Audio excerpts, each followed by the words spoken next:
The people of North Carolina still speak in low voices about the year 1911, when the forest seemed to swallow noise, light, and even hope itself. The Appalachian woods have always been old, but that year they felt ancient, like something beneath the roots had awakened and was waiting to be noticed. On the narrow trail beyond Black Elk Ridge, 3 teenage hikers set out for what was supposed to be their final summer adventure before adulthood pulled them apart. They were young, loud, full of laughter, and blissfully unaware that the forest was already listening. By late afternoon, something felt wrong. The wind carried no birdsong, no insects, only the hollow hush of an empty world. When one of them joked about hearing whispers in the trees, the others laughed, but the unease lingered in the back of their throats like cold smoke. Twilight bled over the mountains, long shadows stretching between the trunks, forming shapes that seemed almost human if stared at too long. Still, the teens marched on, unaware that hidden eyes trailed them from the underbrush, eyes that knew every tree, every ridge, every secret path the mountains kept. Night arrived too fast. Their campfire felt small against the darkness, its glow trembling as though frightened. The wind carried faint voices, broken, breathy murmurs that drifted between the trees, neither fully human nor entirely animal. The teens tried convincing themselves it was nothing more than the wind slipping through hollow branches. But deep down, each felt the creeping sense that something was out there, watching, studying, waiting with a patience no ordinary creature possessed. Before the flames settled into embers, a stone struck the edge of their camp, then another. Branches snapped in the darkness. The forest seemed to breathe around them. And as the echoes faded, one of the teens whispered the first question that would unravel everything: who's out there? What answered was not a voice, not a person, but a sound, a low, throaty exhale from somewhere beyond the tree-line, close enough to hear, close enough to fear, yet too far to see. It was the night the woods found them.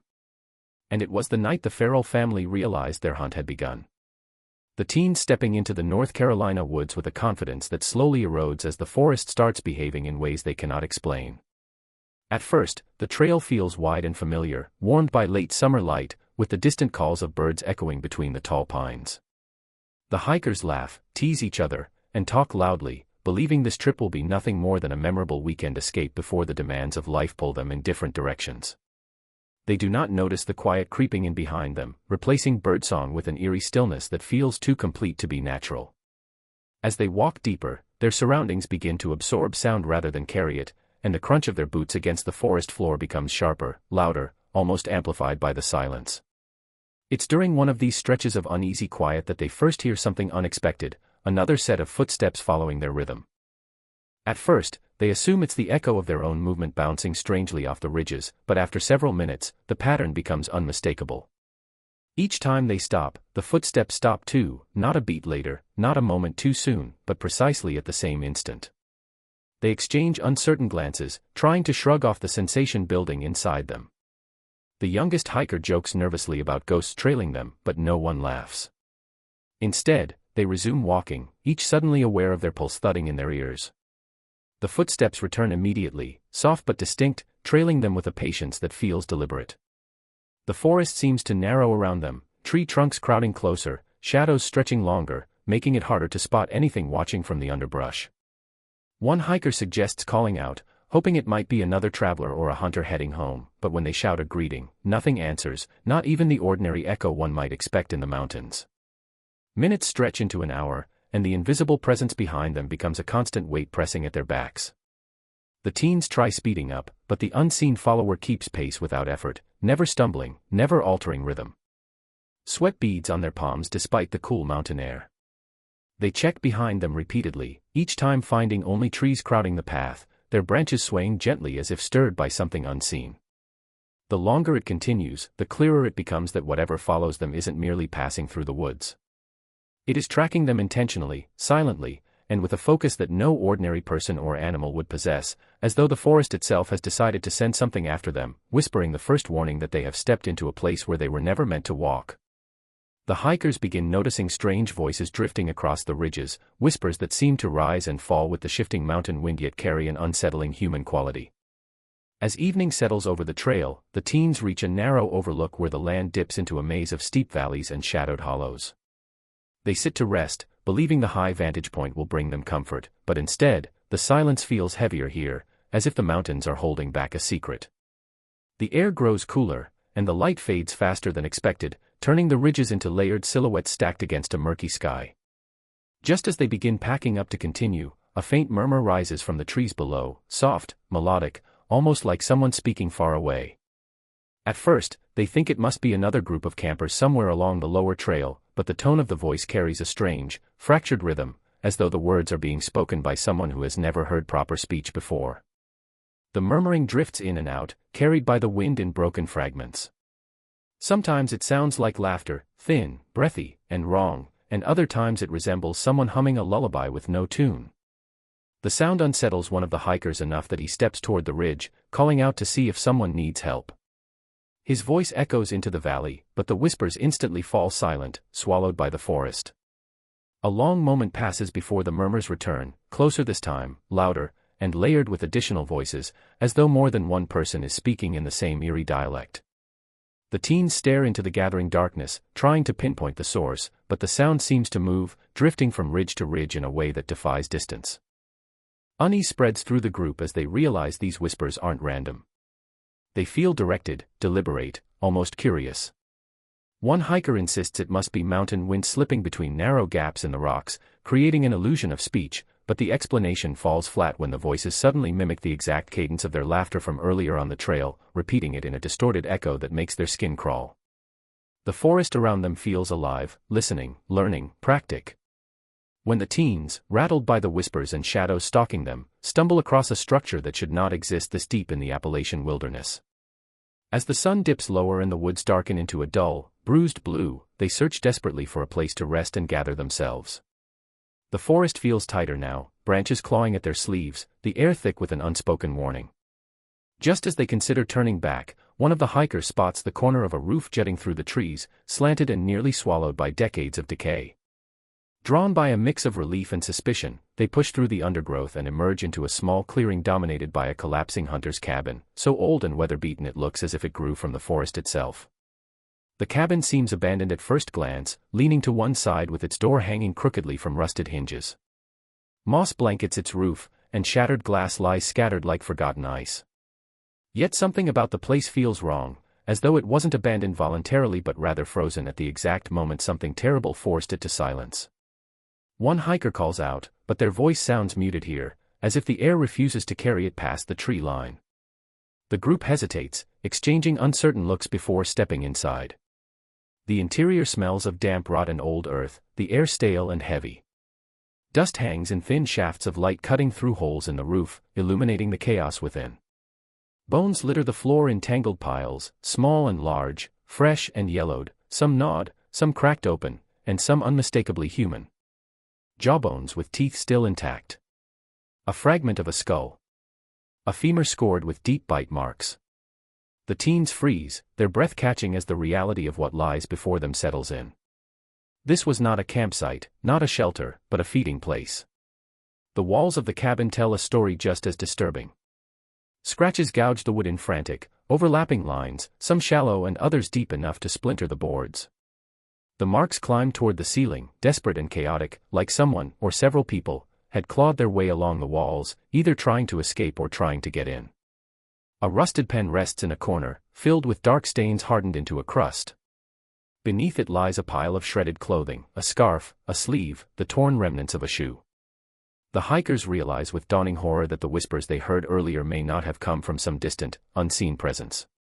They might have been standing outside this very cabin, watching them, waiting for the moment they stepped closer. The teens rush back into the clearing, choking on fear, understanding now that the forest isn't hiding a predator, it is protecting one, and they have just walked straight into its den.ing. Every sound they make is tossed back at them in warped fragments, as though someone hidden deep in the woods is trying to imitate human behavior with unsettling precision. As the shadows stretch further and the voices continue drifting closer, the teens begin to understand the terrifying truth: they are not hearing the wind, and they are not alone on the ridge.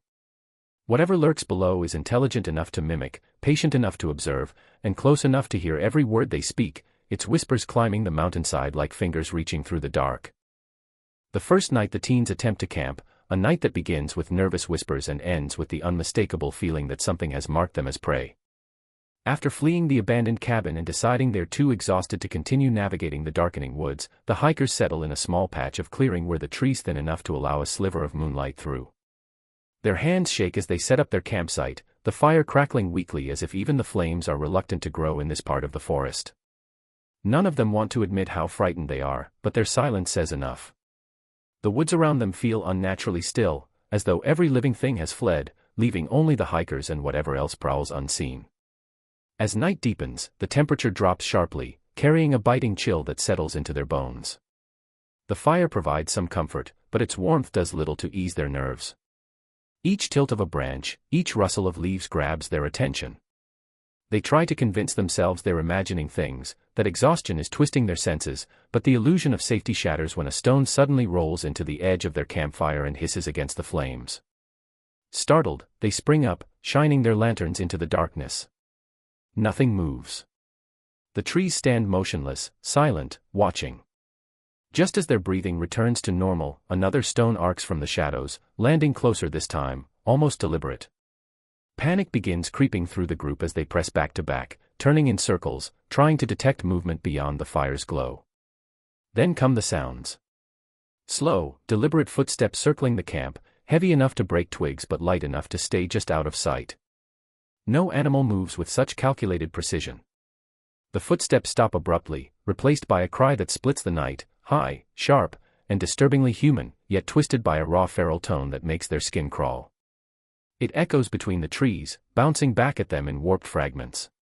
One hiker shouts in fear, but the only answer is a nervous chittering laugh from the shadows, followed by something brushing against the undergrowth.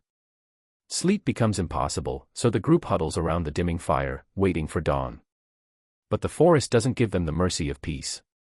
Stones continue falling, footsteps inching closer, circling tighter, as if studying them. Hours stretch painfully until exhaustion finally pulls them into a restless half-sleep. By morning light, one of the hikers is gone. His bedroll lies twisted, his pack still zipped, no sign of a struggle except for the shallow drag marks leading away into the treeline, as though he'd been lifted or carried. The realization settles like ice in their veins, they didn't just spend a night in fear. They spent it being hunted. When the remaining teens attempt to flee the area after discovering their missing friend, only to realize the forest refuses to let them leave. The moment they step away from the campsite, an oppressive stillness settles over the woods, thicker and heavier than any silence they have experienced so far. Each tree seems to lean closer, their branches tangling overhead like skeletal arms trying to block the sky. The hikers move quickly, driven by panic, following what they believe is the main trail back toward the ridge. But after walking for nearly an hour, the familiar path begins to twist in unfamiliar ways. The trees grow denser, the undergrowth more tangled, and the trail they trusted suddenly forks into narrow, uneven passages none of them remember seeing before. Doubt gnaws at their nerves as they argue over which direction is correct, but no matter which path they choose, it leads deeper into confusion. The forest seems to shift around them, responding to their fear with eerie precision. Landmarks they passed earlier in the day, an old split-tree trunk, a moss-covered boulder, a cluster of white birches, reappear in patterns that should be impossible. It feels as if the woods are looping, folding in on themselves, keeping the teens trapped inside a maze designed by something that knows the terrain far better than any map. When they try to climb a rise to regain their bearings, the ridge leads to a dead cliff they swear wasn't there before. When they attempt to follow the creek downstream, it abruptly disappears under a tangle of roots, resurfacing in a direction that contradicts the flow of the land. Every attempt at escape is swallowed by the woods and spit back out in a place they didn't expect. The more they try to rationalize the twisting paths, the more their fear deepens. The trees no longer feel like passive parts of nature but silent sentinels shifting subtly while they aren't looking. Shadows stretch in ways that don't match the light, and the faint sound of movement always seems a few paces behind them, suggesting the feral family is hurting them rather than chasing them outright. One hiker drops their pack in frustration, only to return to the spot minutes later and find it neatly placed in the middle of a path they hadn't taken. Another swears they saw a figure dart between the trees, hunched and quick, guiding them in circles with deliberate, predatory intent. As exhaustion wears them down and the daylight begins to fade, it becomes painfully clear that the forest is not merely large and confusing. It is being manipulated. The trails do not change accidentally. The paths are rearranged to corner them, to keep them on the move until they are too tired to fight back. The hikers realize with growing dread that they are not lost at all, they are being led exactly where something wants them to go. The moment when the teens finally come face to face with the truth stalking them, the moment the unseen presence in the woods reveals itself not as an animal, not as a ghost, but as a family, feral, human in shape yet stripped of everything recognizable. After hours of wandering in circles and feeling the forest push them deeper into isolation, the hikers stop to rest near a cluster of twisted pines. Their breaths come in ragged bursts, their legs shaky, their nerves stretched thin. The woods have grown darker than they should be for the time of day, shadows clinging to every surface like a second skin. As they sit in the oppressive stillness, that familiar feeling returns, the sense of being watched with intent, a gaze so heavy it seems to press against the back of their skulls. One hiker turns slowly toward the trees, expecting the usual emptiness, but instead catches a flicker of movement. At first, it looks like an animal darting behind a trunk, but the shape is wrong, too long in the limbs, too upright, too purposeful. Another figure shifts on the opposite side, low to the ground, moving with a disturbing blend of speed and silence. The teens freeze, their eyes scanning the tree line. That's when the first of them steps fully into view. It is small, the size of a child, but its proportions are unsettling, its skin pale beneath layers of dirt and ash. Its hair hangs in clumps, its eyes too wide, gleaming with a feral intelligence that feels older than the mountains themselves. It does not speak. It does not blink. It only stares at them with a predatory stillness that screams danger. Before anyone can react, another figure emerges, this one taller, almost adult-sized but disturbingly thin, its spine curved, its movements jerky and animalistic. It drops to all fours without hesitation, sniffing the air as if testing the hiker's scent. The teens stumble backward, their breath catching as yet another figure crawls out from behind a fallen log, then another from the branches above, their pale bodies blending with the forest-like ghost-made flesh. There are at least 4 of them now, forming a loose circle, studying the teens with a patience that feels rehearsed. Their eyes shine strangely, reflecting the fading light with an unnatural brightness. One of them tilts its head in a mimicry of human curiosity, echoing earlier impressions that these creatures have watched people long enough to adopt fragmented pieces of their behavior. The hikers realize with dawning horror that these figures are not lost children of the mountains but a hidden family that has lived feral for generations, learning to move through the forest like predators, learning to hunt with silent precision. And now, seeing the teens cornered and worn down, they rise slowly from their crouched positions, as though deciding the moment has finally come to step out of the shadows and begin the hunt in earnest. When the hikers, shaken by their first direct encounter with the feral family, desperately search for any clue that might explain what these creatures are and how long they have haunted the mountains. After escaping the immediate circle of watchers by sprinting blindly through the woods, the teens collapse near a shallow creek, gasping for breath, their minds spinning with disbelief. The forest seems quieter here, but the silence carries a brittle tension, as if the trees themselves are listening. One hiker kneels beside the creek to splash water on their face, and when their hand brushes something buried beneath the stones, they instinctively pull it out. It's a scrap of paper, soggy and faded, but unmistakably part of an old newspaper. At first, the group thinks little of it, but when they notice the edges have been deliberately weighed down with smooth creek stones, their curiosity sharpens into unease. They begin overturning more stones along the bank and uncover several additional fragments, yellowed clippings, brittle pages, and even what looks like a torn journal entry sealed inside a rusted tin. The teens gather the pieces together, spreading them out on a patch of moss. Time has eaten away much of the text, but enough remains to form a horrifying picture. One clipping mentions a series of disappearances from the late 1800s, hikers and hunters who vanished without a trace near the same mountain range. Another describes an old mountain rumor of a family that fled into the wilderness after a violent feud, choosing isolation over surrender. Over the decades, locals reported glimpses of thin, pale figures watching from the treetops or scavenging abandoned campsites, but these sightings were always dismissed as superstition or misidentified wildlife. A more chilling fragment references a search party from 1874 that followed strange tracks, barefoot, human-like but twisted in shape, leading deep into a ravine. The party claimed they found remnants of a campsite with shredded clothing and bones scattered around, but no living person was ever recovered. The final scrap the hikers are able to piece together hints that the family did not simply vanish into the mountains but adapted to them, surviving through means that the writer refused to describe in detail. The article abruptly ends with a warning that anyone venturing too far into the Forgotten Hollows risks meeting those who no longer speak our language, yet understand far more than they should. As the teens absorb the fragments, a sickening realization creeps over them: these clippings were not scattered randomly. They were placed here intentionally, protected beneath rocks as though the feral family collected them. Whether out of obsession, memory, or some twisted reflection of their former humanity, the creatures seem to have preserved the record of their own monstrous lineage. The hikers understand that what hunts them is not a recent threat but a generational terror woven into the mountain's history, a family that has watched strangers enter their woods for over a century and has grown frighteningly skilled at making sure none of them leave. When the strain of fear, exhaustion, and constant vigilance starts to break apart the fragile unity among the hikers, leaving them vulnerable not only to the forest but to each other. After hours of wandering through the twisted paths and narrow hollows, the group finds themselves trapped in a small depression, a clearing too confined to allow for any real escape. The forest presses in from all sides, its shadows long and distorted, as though leaning toward them with intent. Every rustle, every snap of a twig, sends jolts of panic through their bodies.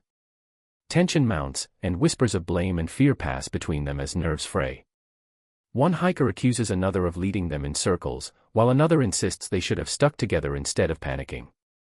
Their unity, once a source of comfort, crumbles under the mounting terror, and the first cracks of mistrust appear. One of the hikers, the youngest and most desperate, decides he cannot bear the suffocating presence of the unseen watchers any longer. He announces he will slip away alone, claiming he knows a shortcut out of the forest, a path that will finally take them back to safety. The others protest, insisting they must remain together, but the teenager, trembling and driven by fear, bolts into the underbrush before anyone can stop him. For a moment, a fragile hope seems to rise: perhaps this escape will draw the attention of the predators away, buying the rest of the group a chance to find the main trail. But that hope dies almost immediately when the forest responds with the same unnatural precision they have feared all along. The undergrowth rustles with unnatural speed, shadows dart between the trees, and the sounds of pursuit ring sharp and deliberate. Moments later, the remaining hikers notice figures emerging from the tree line, their movements disturbingly coordinated. The feral family appears, not scattered or aimless, but with an uncanny sense of timing that betrays prior planning. The teen who attempted to flee has unknowingly led the predators directly to the others, and the forest itself seems to shift, funneling the hikers toward the family as if the woods are working in tandem with the hunters. Panic explodes into chaos. The remaining hikers attempt to retreat, but their paths twist unpredictably, the familiar trees now blocking escape rather than guiding them. Every attempt at movement is countered, every instinct to hide thwarted. The sense of being hunted is no longer theoretical, it is immediate, personal, and orchestrated with terrifying intent. Fear gnaws at the edges of rational thought, leaving only raw, primal terror as the feral family closes in, guided in part by the betrayal born of human desperation, a reminder that in these mountains, the forest and its inhabitants are merciless and precise. The harrowing climax as the remaining hikers find themselves cornered at the edge of an ancient hollow, a dark depression in the forest floor that seems to descend into the very belly of the mountains. Exhaustion weighs on their bodies like stones, their lungs burn from endless running, and their minds reel from the relentless fear that has shadowed every step. The forest around them is alive with movement, branches twist unnaturally, shadows twist and lengthen, and the faint sound of panting, snarls, and footsteps closes in from every side. Their senses are on edge, every rustle of leaves or snap of a twig magnified into a signal of imminent danger. The hollow looms like a black mouth at the edge of the clearing, cold and foreboding, offering an escape that is terrifying in its uncertainty. The hikers pause at the edge, the wind from the depression whispering up to them like a warning. One of them suggests descending into the hollow to hide, to use its darkness as a shield, but the depth is unknown, and the shadows inside seem to pulse and breathe, as if alive.